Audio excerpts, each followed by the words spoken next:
There's a revolution happening. People are actually quitting social media forever. And it's a wonderful and important thing that's happening.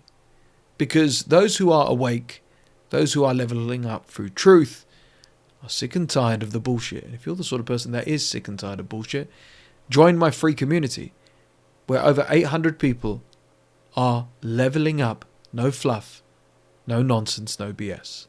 The link's in the description and pinned comment down below. Recently, I was encouraged to create a business Instagram account. People were saying to me, your videos would do well there. You'd reach a new audience. You'd actually have a good chance of expanding your so-called brand.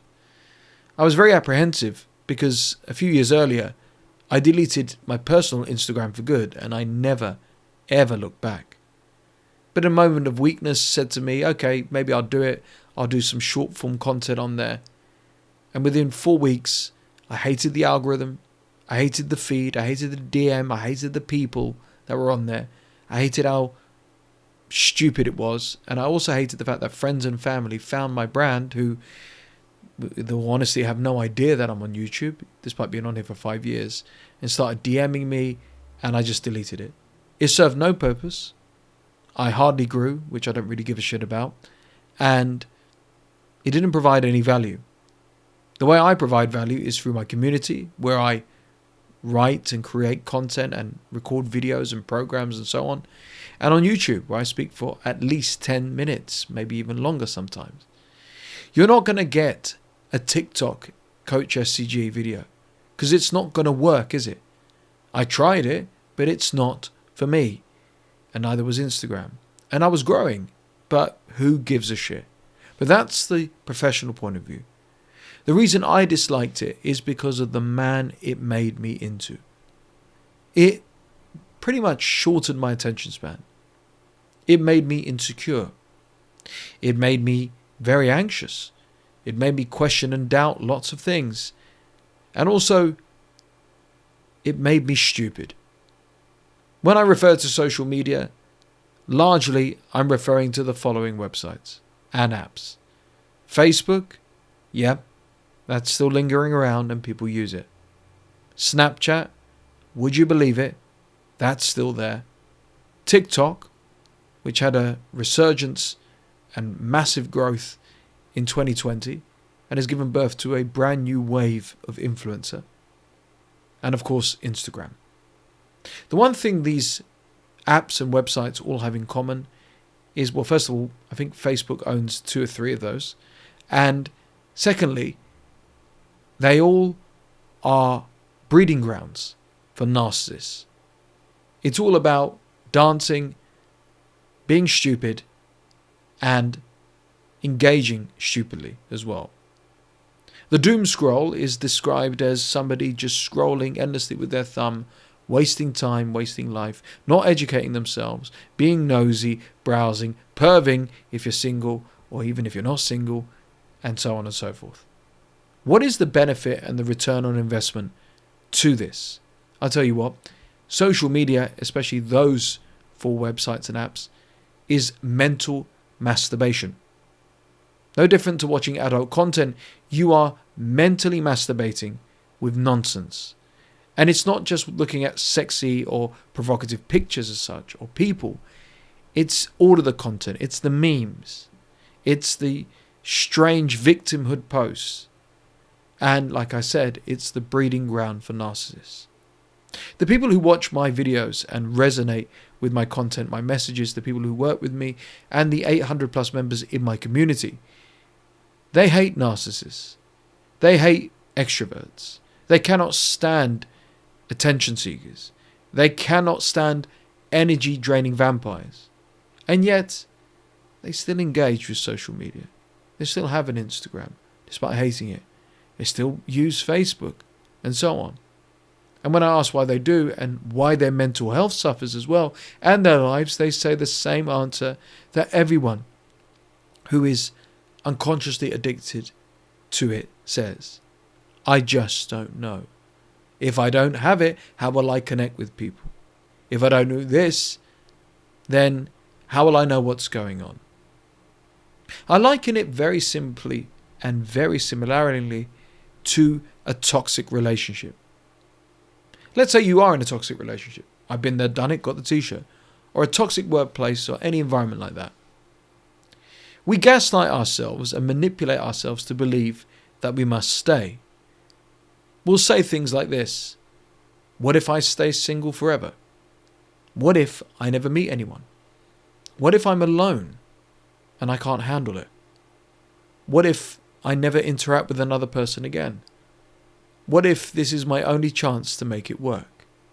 Obviously, that's all bullshit and, again, mental masturbation to convince yourself to stay weak and decay in something toxic and evil. But it's exactly the same excuses we use for social media. Think about it. You have access, apparently, to all of these DMs, all these people, all this code and HTML on a screen. And if it was to go away, you think your life is over. You think there's no way to contact people again, that you're living in some remote, isolated island, and the only way to contact people is through like carrier pigeon or something. But no, that's not the case. The algorithm, just like a toxic relationship, the excuses, the gaslighting, is all bullshit. The people who quit social media forever do so for the very sole reason that I said. They realize they never needed it in the first place. I'm 38 years of age. I saw dial-up internet come. Then I saw chat rooms. Then I saw Facebook for the first time. Then I saw the iPhone. And the rest is history. But I also remember a world where you used to call up people's landlines to see if they were home.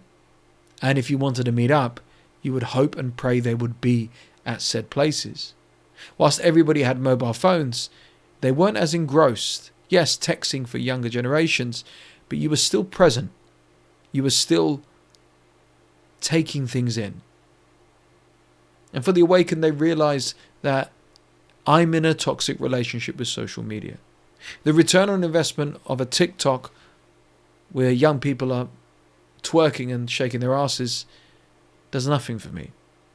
The return on investment in Instagram with heavily filtered, heavily curated, edited pictures is fake and not real. Where Snapchat is just for kids and you're no longer a kid. I should hope so. Where Facebook is a breeding ground for strange people, weirdos, strange ideas, and a very out of date, very dinosaur style algorithm. The point here is, what is it bringing to your life? Nothing. And like me, who's beaten 3 addictions, gambling, smoking, and even coffee, I knew I had an addiction to social media. And like I said, those websites and apps in particular. With no return on investment, a breeding ground for narcissists, me willingly giving my attention to narcissists as well, realizing I'm in a toxic relationship with social media, I had only one choice.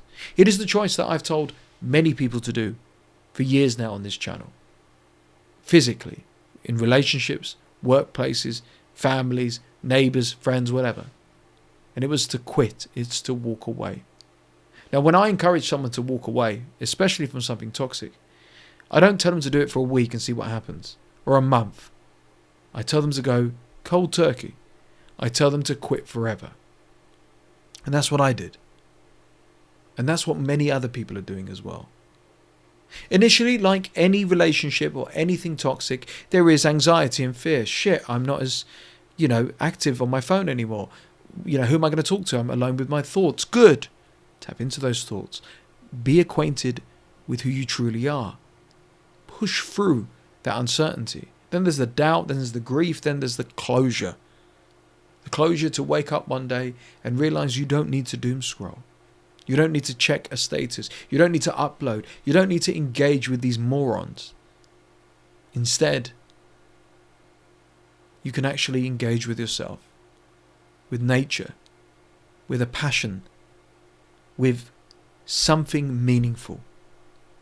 Our social media is very cleverly designed to keep you hooked, just like a casino is designed to keep you gambling, just like the smoking industry, alcohol. You catch my drift.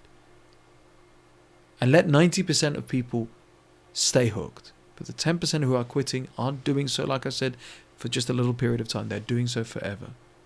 And the lives they live are not happy. They're peaceful.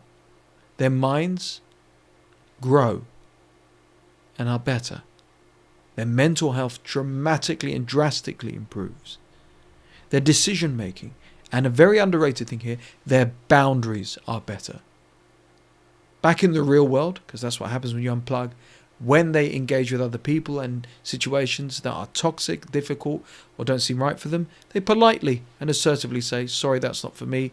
No, thank you. I will not be participating. And their tolerance for bullshit overall is at an all-time low. And if you're the sort of person who is sick and tired of all this bullshit and nonsense and want to level up through truth in a space that is not like social media, that is actually curated to improve the quality of your mental health and life, join my free community, the No Bullshit Society. The link's in the description and in the pinned comment down below.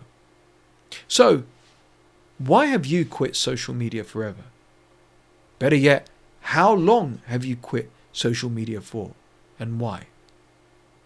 By sharing your experience down in the comments below, and by going into detail, you will inspire someone who was just like you. That will have a greater ROI, return on investment, than any TikTok, any Facebook post, etc., etc., etc.